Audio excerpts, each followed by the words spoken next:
Good morning, student. Now I am continuing here from yesterday.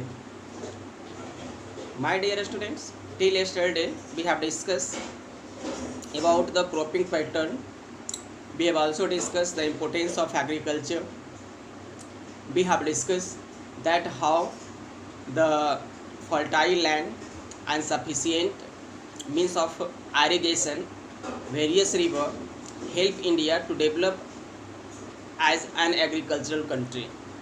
Up to now, we have also discussed about the types of farming, where you have discussed about the primitive subsistence farming, intensive farming, and commercial farming. Today, students, we are going to discuss about the different crops and its geographical conditions which required for cultivating or for growing these major crops. My dear students, we have a number of crops to study in our book, but in common form or in short form, if you say, so only we have to study about the region and the geographical conditions required for cultivation of the different crops. First crops, students, I take rice.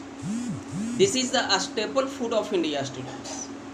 This is the staple food of our country, and that is why it is cultivating, it is produced at very large scale.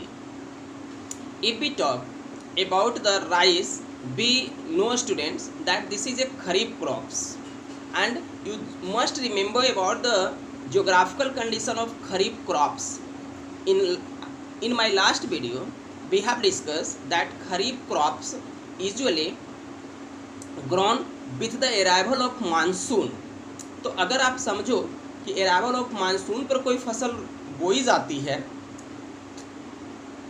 Arrival of monsoon के साथ cultivation शुरू होता है, तो आप ऐसे भी समझ लीजिए कि ऐसे खरीफ क्रॉप्स में अधिक जल की आवश्यकता होगी, तब तो ये अराइवल ऑफ मानसून पे इसकी बुआई शुरू होती है ना.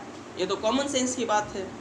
अब देखिए students, if we talk about the geographical condition of rice, तो we find students, if we first means talk about the climate, तो all the kharif crops required, students, especially rice, okay, required hot and humid climatic condition.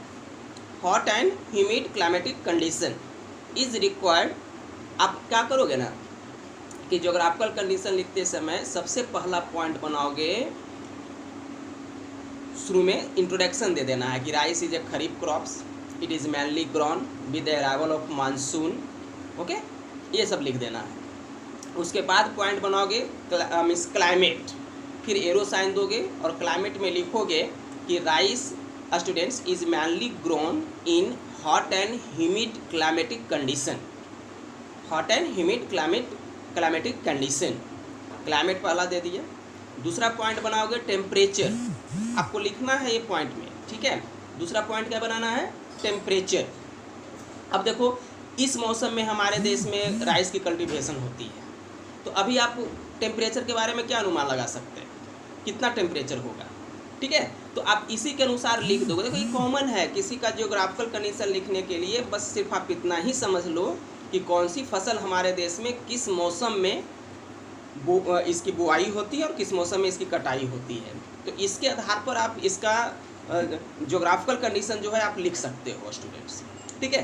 तो अगर temperature की बात करें तो rice, students, mainly develop और grown the temperature means 30 degree Celsius, students, 30+. Okay, तो ये दे देना है, स्टूडेंट्स. उसके बाद फिर आपको टेम्परेचर में ही लिखना है कि इट रिक्वायर्ड, या छोड़िए टेम्परेचर हटा दीजिए, फिर थर्ड पॉइंट बनाइए rainfall.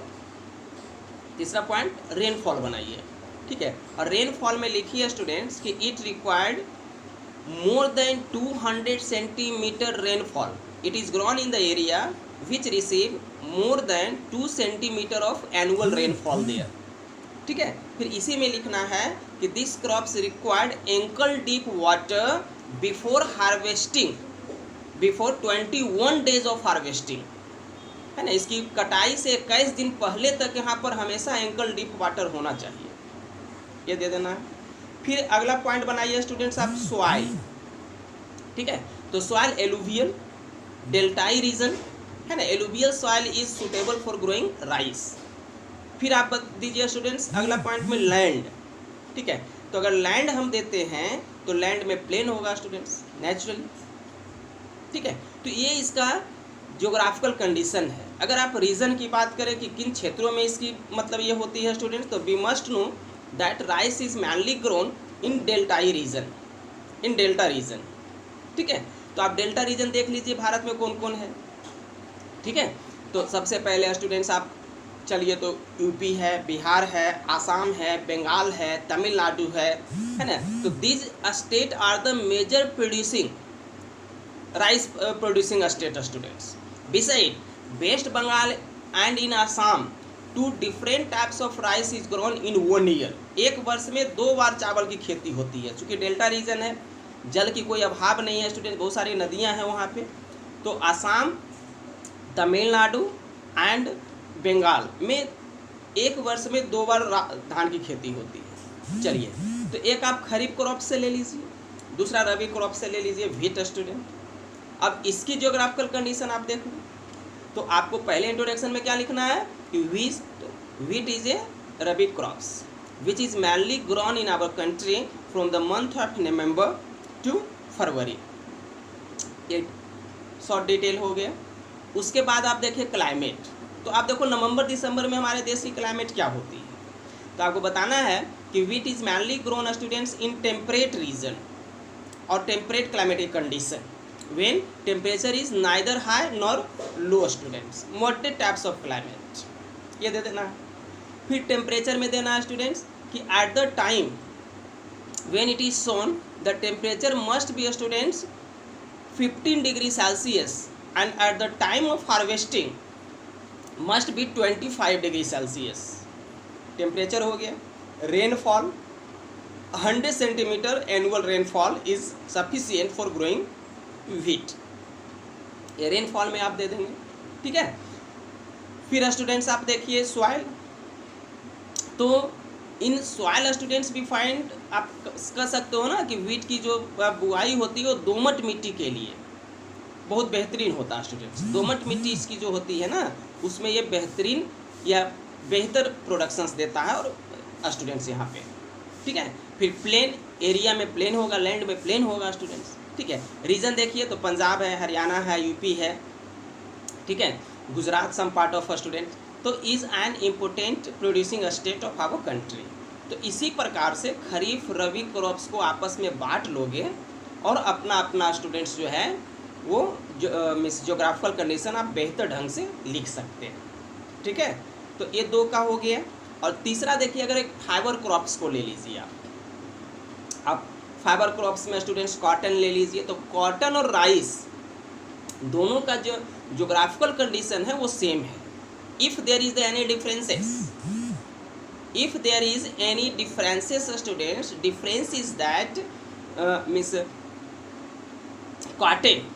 Cotton students required 210 days without frost, मतलब 210 दिन विदाउट फ्रॉस्ट चाहिए इसको। बाकी जितनी भी क्लाइमेटिक कंडीशन है is very similar to the rice, ठीक है।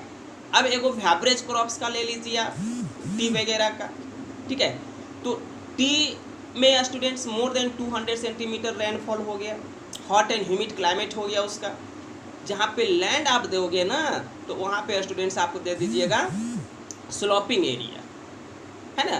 T students is a crops which required water almost every day, but it should not be logging at the root of the plants. इसको daily वर्षा चाहिए, लेकिन इसके जड़ में पानी जमा नहीं होनी चाहिए। तो बेहतर ढंग से ये कहाँ हो सकता है, जहाँ स्लोपिंग लैंड है स्टूडेंट, ठीक है। तो ये ज्योग्राफिकल कंडीशन है, ठीक है। कल हम आपको जो है सीरियल वगैरह के बारे में, मेज़ वगैरह के बारे में कुछ बताएंगे, ठीक है। तो आप इसको ज्योग्राफिकल कंडीशन बेहतर ढंग से आप तैयार कर लोगे। 1-2 ज्योग्राफिकल कंडीशन जो है हम आपको नोट्स में भी लिख कर दे देंगे, जो जिससे आपको आइडिया मिलेगा कि हम बाकी क्रॉप्स का, और ये बहुत इंपॉर्टेंट है, जब भी एग्ज़ाम होगी तो एक क्वेश्चन तो ज़रूर रहेगा जहाँ पर आपको जियोग्राफिकल कंडीशन लिखना होगा किसी भी फसल का। ठीक है, चलो students, have a nice day.